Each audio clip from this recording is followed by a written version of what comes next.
Did you know that just because it doesn't say something explicitly in the Bible does actually hate certain things? There are ways you can twist the words to make it sound like it's okay to hate same-sex relationships. We're about to learn why some words have meaning and how they've changed over time, making the Bible even more of a waste of paper. Hello, I'm the Skeptic, the British floating circle that watches people make extraordinary claims and then I explain why I don't accept what they're saying. It's that time of year when my family kidnapped me to another part of the USA to take a vacation. Holiday. I guess I've lived in the US for far too long now. And so I call in the help from another YouTube creator to help me with some content. I don't think you'll be disappointed with this choice. Stephen Harder, the Naked Mennonite, is here to explain why the Bible is nonsense, especially when it comes to homophobia. What a dumb book. But before discovering why the Bible is a homophobic bunch of BS, if this isn't your first Skeptic video, hit the like, the subscribe and the bell, and maybe we can discover a way for the algorithm to work better. And a super thanks to those that hit super thanks in some recent videos. Kevin, Illogic Potato, and Mikael Lundgren. And a big thank you to channel members who get access to Lisa the Rainbow Giraffe and more hen emojis. Lisa the Rainbow Giraffe bestows leaves upon you all. More hen. Right, give it to us, Harder, or Stephen, or Nakey. Oh, Yomalies, thank you so much, Skeptic. I hereby dub thee an honorary Mennonite. Now, all you need to do is pledge to forever abstain from alcohol, swearing, dancing, and playing card games, where other Mennonites might see you. My name is Stephen Harder, the host of The Naked Mennonite, a place for the black sheep from any flock. Now, I know that Mennonites don't own the road when it comes to sticking their judgy little noses where they don't belong. Case in point, look at Christopher Yuan over at Holy Sexuality. He is aware of the argument that prior to 1946, the Bible didn't actually contain the word homosexual. Therefore, the Bible didn't condemn homosexuals before 1946. And he's here to set the world straight on just how homophobic the Bible has always been. Yay. Let's see if his arguments are compelling enough for me to put down my open, loving, accepting attitude towards myself and other queers to rest, and for me to pick up the mantle of rejecting marginalized, at-risk populations. Take it away, Christopher. You may have heard someone say the word homosexual was wrongly added to the English Bible in 1946. Thus, the Bible doesn't condemn homosexuality. But does this mean a misguided translation team in 1946 inserted this concept by mistake? No. And here are 4 reasons why. First, proper Bible interpretation relies on the original text, not a translated word. Now, I know you said original text, but I don't think you meant original, because we don't have the original texts of the Bible. We have fragments that have been written down. We have scraps. We have copies of translations of copies. But no one knows for sure what the original version said. And just as importantly, we don't know whether the capital T truth of God was recorded accurately in those originals in the first place. You don't need to dig deep to see how problematic this is. To take the ending of Mark, for instance, there are multiple endings. Which one of those endings is the authoritative one? Which one accurately describes what actually happened? Bible scholars have no idea. You have no idea. All you can do is presuppose that your preferred version is accurate and take it on faith that this knowledge is somehow divine and that anybody should care about it. So you might want to slow your roll a little bit before you start putting certain versions of the Bible ahead of others. Second, the absence of a word doesn't mean the absence of a concept. The word Trinity is not in the Bible. Does this mean the concept is absent? No. So you're saying that the absence of a word doesn't mean the absence of a concept, like the Trinity. I get that.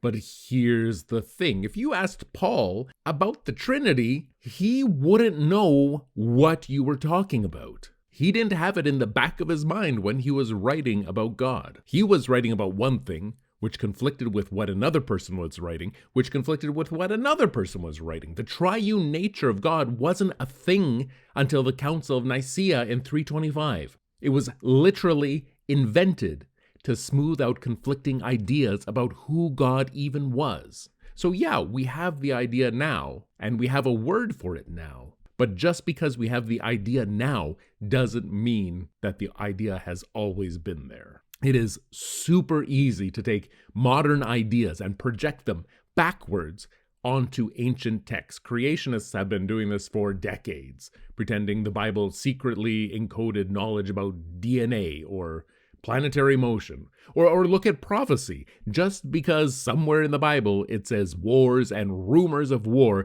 doesn't mean it's predicting anything. It's just vague enough to sound deep. And just because the Bible forbids a certain kind of behavior doesn't mean it's talking about a sexual identity, a concept that didn't even exist at the time. Did you know the Bible does not have an explicit word for sex?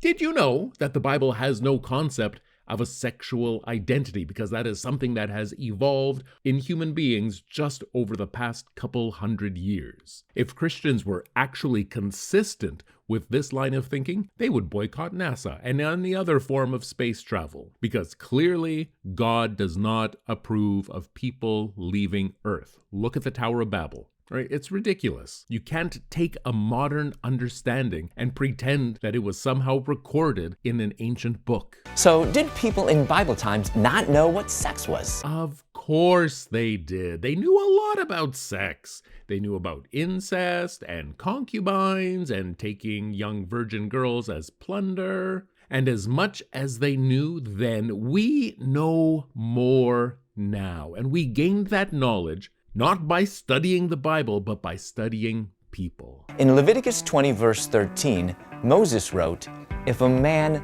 lies with a male as with a woman," it means if a man has sex with a male as with a woman.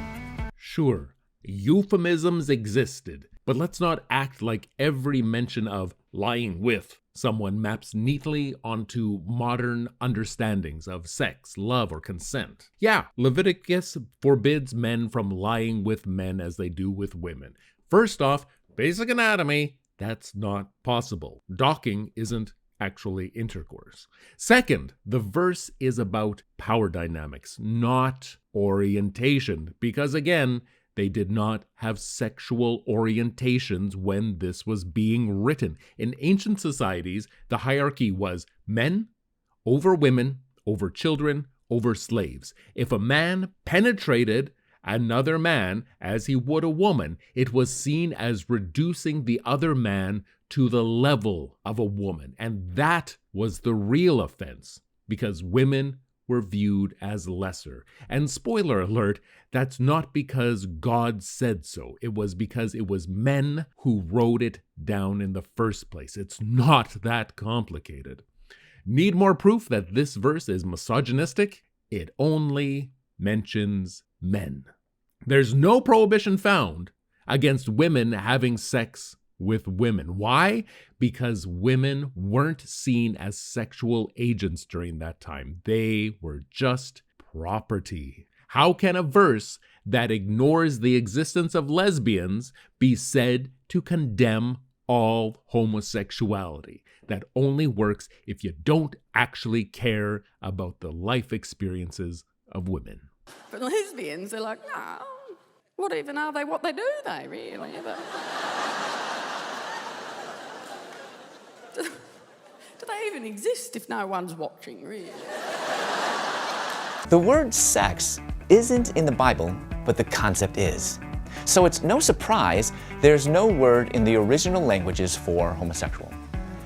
Because homosexuality wasn't an identity until the 19th century, and now it is. And it's so gross to take this modern concept and try to translate it back into a time when it didn't exist. And that's the crux of this whole argument. Homosexual, as we know it now, isn't a man who demeans another man through sex. It is so much more nuanced than that because we as a civilization are more nuanced than that. Well, at least some of us are. When my partner and I are being intimate, I'm not trying to demean him, and nor is he trying to demean me. We are enjoying ourselves, helping the other person feel good, expressing our love for each other, none of which are concepts recorded in any of these biblical images of people having sex. Because for us, it isn't a matter of power dynamics. It's an expression of love. Third, moral objection to same-sex sexual behavior didn't begin in 1946. Could it be that in the mid-1900s, behind closed doors in a smoke-filled room, the RSV Translation Committee rendered 1 Corinthians 6, verse 9 incorrectly, which introduced for the first time that same-sex relationships are sinful? Of course homophobia existed before 1946. Duh! That doesn't make it good. Look at the slave Bible, a Bible that was written in a dark, smoky room by men who wanted a version of the Bible that colonizers could use to keep enslaved people docile. Was slavery invented in the 1800s? No. It existed before that. It doesn't make it ethical. Just because people were bigoted before 1946 doesn't make it God approved. Jewish literature before, during, and after the time of Jesus was uniform and unanimous in condemning all forms of same-sex intercourse. The early church, the medieval church, and the church up to modern times all rejected it as well, without exception.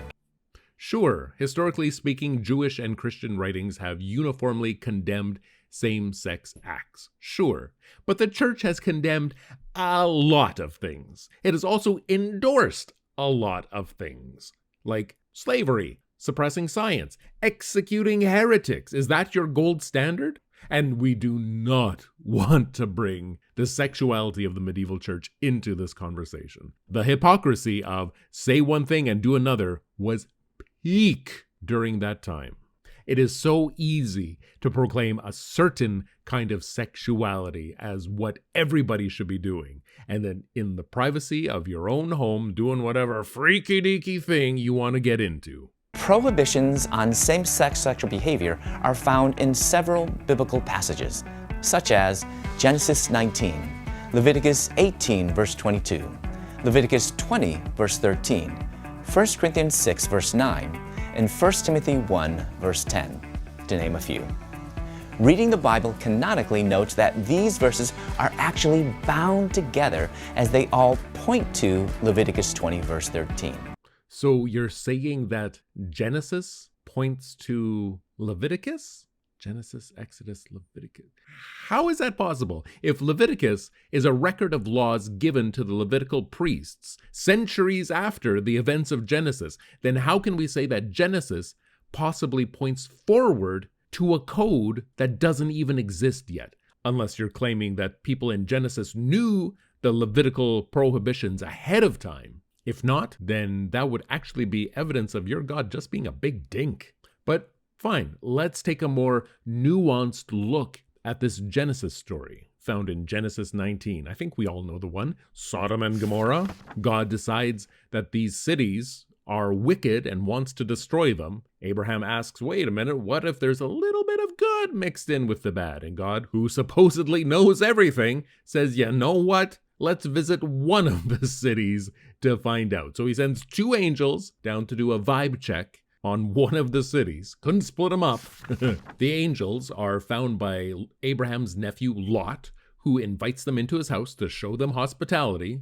And that evening, every man in the city comes and demands that Lot hand over the visitors so that they can make some sweet, sweet peach juice. And Lot pleads with the men, and in order to strike a compromise with the men, he offers them his 2 virgin daughters for them to assault instead. They reject the offer, and God says, whoa, turns out this whole city is really wicked. And he destroyed them all, except for Lot and his family that he saved, because they are so righteous. That's the passage you say points to God hating men intimately loving each other. How spiteful do you have to be in order to say that men wanting to assault other men makes them worthy of being burned alive, but a father can freely offer up his daughters to be brutally victimized by a gang of evil men, and he still gets to be considered righteous in God's eyes? Assault of this nature is always reprehensible, but to say that one earns you torture while the other one maintains your righteousness, disgusting. You know what might have been more righteous? If Lot had said, "Don't do this to my guests. Take me instead." Right? That would have been heroic. That would have been, dare I say, sacrificial love. Isn't that the theme that's found throughout the whole Bible? Not in this case. Because Lot valued himself more than his daughters. Because in that world, daughters aren't people. They're property. If that's your moral standard, then believe me when I say I want nothing to do with it. That system is corrupt, broken, dysfunctional, and I'm going to stay miles away from it. In verse 11, Paul continues, "And such were some of you." Some in the Corinthian church used to practice sexual immorality, practice adultery, practice homosexuality, practice theft, greed, drunkenness, revelry, or swindling. If conservative Christians actually believed this list was morally equivalent, if they really thought that greed and homosexuality were on par with each other, then where are the protests outside of the all-you-can-eat buffets? Where are the boycotts on bars that promote drunkenness? When was the last time they kicked a millionaire out of church for hoarding wealth while others suffered? Never. Because greedy people are powerful and queer folk are expendable. Sacrificing the vulnerable costs them nothing and lets them feel holy in the process. And when I think about it that way, that actually sounds a lot like Lot. Sacrifice the vulnerable so that me and my powerful buddies can feel safe. Congratulations, your disgusting God must be so proud. Or maybe not. Ezekiel 16:49. Now this was the sin of your sister Sodom. She and her daughters were arrogant, overfed, and unconcerned. They did not help the poor and needy. So there it is. Sodom's sin, not gay sex. Arrogance, excess, neglecting the vulnerable. Sound familiar?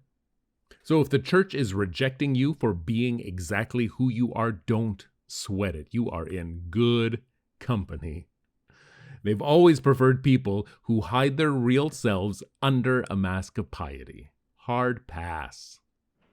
Now then, if you're like me, you probably need a colonic to wash away all that For the skeptic, this is Stephen Harder reminding you that underneath our clothes, we're all naked.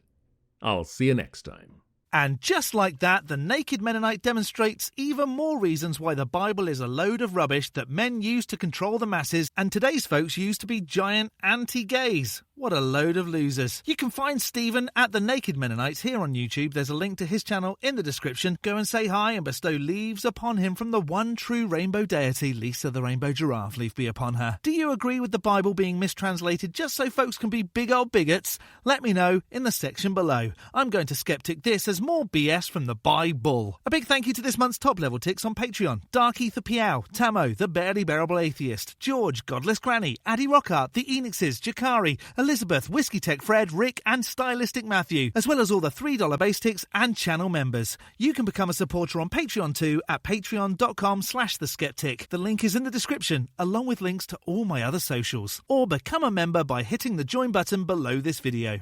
Don't forget to hit the like button and subscribe if you haven't already. From me, the Skeptic, stay safe, keep thinking logically and ask questions. Skepticism is the first step towards truth. See you next Saturday.